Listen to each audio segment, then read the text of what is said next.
अस्सलाम वालेकुम स्टूडेंट, आप लोग देख रहे हैं एजुकेशन फॉर ऑल। आज हम लिमिट से रिलेटेड क्वेश्चन सॉल्व करते हैं और आप लोगों को लेफ्ट हैंड लिमिट और राइट हैंड लिमिट और लिमिट ऑफ द फंक्शन कैसे लिया जाता है ये सिखाया जाएगा।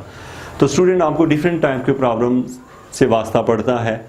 आप लोगों की कोशिश हमेशा ये होनी चाहिए कि आप ऐसे प्रॉब्लम सॉल्व करें कि जिससे आप चंद एक क्वेश्चन हल करने के बाद लिमिट के किसी भी टाइप के क्वेश्चन को सॉल्व कर सकें। तो इसके लिए मैं आपको सबसे पहले हम अगर यहाँ से स्टार्ट लें तो आप लोग देख रहे हैं यहाँ कुछ क्वेश्चन लिखे हुए हैं। ये मैंने सेकेंड ईयर कैलकुलस की बुक से लिए हैं। तो ये जो क्वेश्चन लिखे गए हैं, इन क्वेश्चंस में आपका जो फर्स्ट क्वेश्चन है इसमें एफ ऑफ एक्स एक सिंगल वैल्यूड फंक्शन है। सिंगल वैल्यूड फंक्शन मीन कि इसमें एक ही सिंगल वैल्यू दी गई है। सेकंड नंबर पे जो क्वेश्चन है ये जो है, इसमें मार्ट जो फंक्शन है ये डबल प्रॉपर्टी रखता है।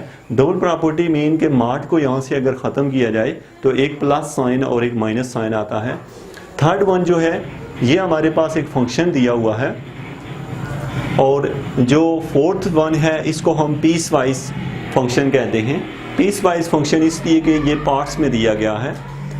तो अब स्टूडेंट, हम चाहते हैं कि किसी भी किस्म का प्रॉब्लम हो हमें उसकी लिमिट लेनी पड़े तो हम ले सकें। तो चले हम अपने सबसे पहले फर्स्ट क्वेश्चन से इसका स्टार्ट लेते हैं और हम ये देखना चाहते हैं कि लिमिट कैसे ली जाती है। तो स्टूडेंट, हमेशा जब हम लिमिट लेते हैं तो लिमिट हम जो है थ्री फेज से ले रहे होते हैं। एक लेफ्ट हैंड लिमिट ले रहे होते हैं, एक राइट हैंड लिमिट और फिर लिमिट ऑफ द फंक्शन। अगर हमारे पास हमें ये कहा गया है कि बताएं कि क्या ये फंक्शन कंटिन्यू है या नहीं, तो इसका आंसर हम तभी दे सकते हैं जब हमारी left hand limit, right hand limit और लिमिट ऑफ द फंक्शन तीनों के आंसर सेम हों। तो अब हम चेक करना चाहते हैं कि लेफ्ट हैंड लिमिट जो है कैसे ली जाती है। तो इसके लिए हम स्टार्ट लेंगे। हमारा जो प्रॉब्लम है उसको मैं दोबारा से यहाँ रिपीट कर रहा हूँ। F of x equal to 2x² plus x minus 5, इसको at c equal to 1 mean हमने यहाँ पे 1 के ऊपर इसकी कंटिन्यूटी को चेक करना है। अब हम सबसे पहले लिमिट में लेफ्ट हैंड लिमिट ले रहे हैं। लेफ्ट हैंड लिमिट में हम लोग यहाँ पे लिखेंगे लिमिट x अप्रोचेस टू, यहाँ पे चूंकि 1 दिया गया है आप लोग यहाँ 1 लिखें। Then f of x equal to limit x approaches to 1 f of x, sorry हमने यहाँ वैल्यू यूज करनी है। एफ ऑफ एक्स की वैल्यू है 2x² प्लस एक्स माइनस 5। अब देखिए स्टूडेंट, तो आप लोगों ने यहाँ पे जो लिमिट अप्लाई की है, इस लिमिट में यहाँ पे हम अगर ऊपर माइनस लिख दें तो इस माइनस का मतलब ये है कि ये लेफ्ट हैंड लिमिट है। तो यहाँ पे आप लोगों ने 1 के ऊपर माइनस लिखा, जो ये मेंशन कर रहा है कि आप लेफ्ट हैंड लिमिट पे हैं। लेफ्ट हैंड लिमिट मीन कि आप के पास अगर ये पाथ है तो आप यहाँ से इधर आ रहे हैं। तो राइट हैंड लिमिट मीन आप पाथ से इधर आ रहे हैं। तो अब लेफ्ट हैंड लिमिट हम यहाँ से ले रहे होते हैं। अब इसको देखें तो यहाँ पे हमारे पास लेफ्ट हैंड लिमिट में मैंने इसमें लिखने में एक मिस्टेक की है। वो मिस्टेक मैंने इसलिए की है ताकि आप लोग इस तरह की जो मिस्टेक करते हैं वो ना करें।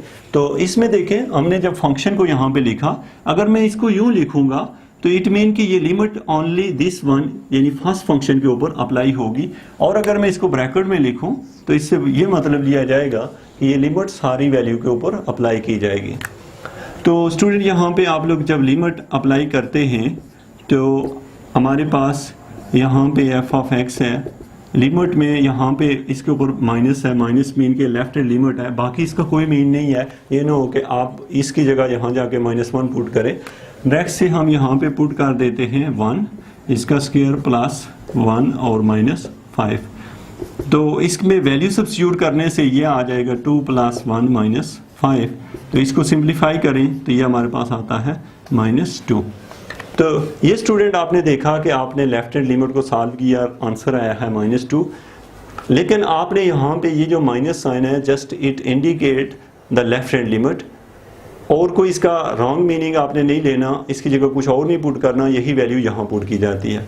जब आप राइट हैंड लिमिट लेते हैं तो राइट हैंड लिमिट में आप लोग यहाँ पे लिमिट x अप्रोचेस टू 1, इसके ऊपर माइनस लिखा था अब हम प्लस लिखेंगे और f of x equal to limit x approaches to 1, इसके ऊपर माइनस लिखा है, आपने प्लस लिखना है, और एफ ऑफ एक्स की वैल्यू ये दी गई है, यहाँ पे हमने लिख लिया 2x² प्लस x माइनस 5। अब हम यहाँ पे इसकी वैल्यू सब्स्टिट्यूट कर देते हैं, तो यहाँ 1² प्लस 1 माइनस 5, इसको हल करें तो ये इसका आंसर भी -2 आ जाएगा क्योंकि सेम फंक्शन था। तो आपने देखा कि लेफ्ट हैंड लिमिट और राइट हैंड लिमिट दोनों इक्वल हैं। अब हमारे पास थर्ड लिमिट लेनी होती है हमने। अब थर्ड लिमिट में हमने ये देखना है कि क्या वो भी यही आंसर देगी। थर्ड लिमिट में लिमिट ऑफ द फंक्शन, तो मैं यहाँ नीचे जगह ना आने की वजह से ऊपर इसको नोट कर देता हूँ।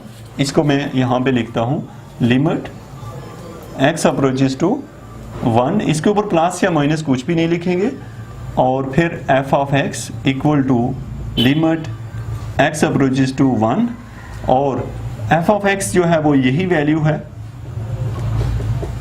ये हमने लिख ली। अब वैल्यू पुट करें तो फिर से इसका आंसर आ जाएगा -2। तो स्टूडेंट इससे हमें ये पता चला कि हमारे तीनों आंसर सेम आए हैं, तो ये कंटिन्यू फंक्शन है।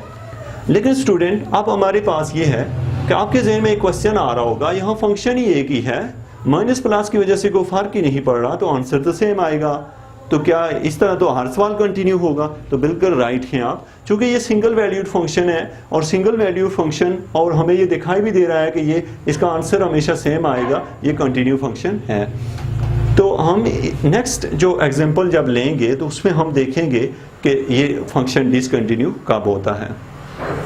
तो ये आपने left hand limit, right hand limit और लिमिट ऑफ द फंक्शन निकालना सीखा, और इससे आपको ये पता चला कि अगर ये तीनों इक्वल हों तो हम कहते हैं कि फंक्शन कंटिन्यू होता है।